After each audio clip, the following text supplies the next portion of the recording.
The United States has long been a destination for immigrants from around the world.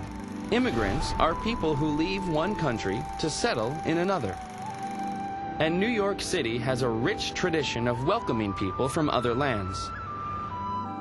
Ellis Island and Castle Garden were usually the first stops for immigrants coming from Europe and other distant regions. The first major wave of immigration started in 1815, after a long series of wars ended in Europe.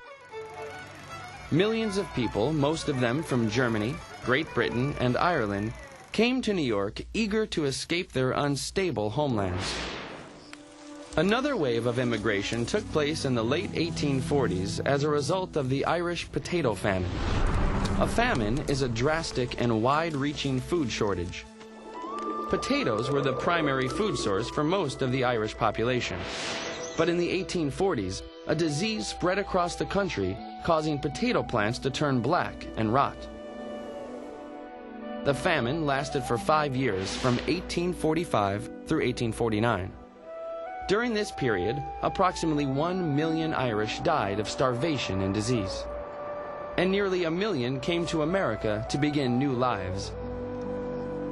For decades after the famine, Irish Americans would tell stories of starving women and children whose mouths were green from eating grass. Life for many of these new Americans would be considerably better in New York. Soon, immigrants from Norway and Sweden began to arrive. And Chinese immigrants also came to the U.S. in great numbers. A second major wave of immigration to New York began around 1880, and the people came from Eastern and Southern Europe.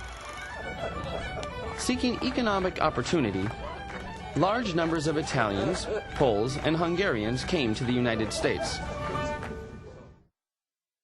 And Eastern European Jews came in search of religious freedom.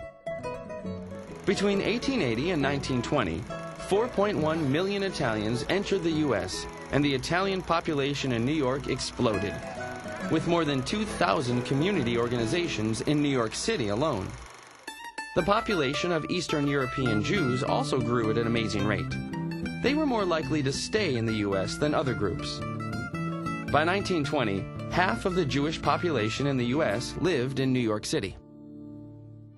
Most immigrants had similar experiences during their journey to the U.S. They traveled by ship.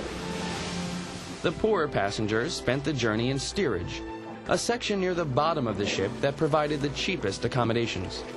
They endured cramped quarters and weeks of seasickness while crossing rough Atlantic waters. Upon arrival, steerage and third-class passengers were sent to the immigration stations Castle Garden or Ellis Island. Here they underwent a medical exam and legal inspection.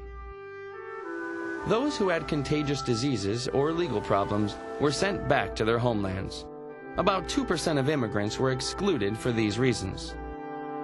But most immigrants were allowed to enter the U.S. to begin their new lives and face a new set of obstacles and hardships.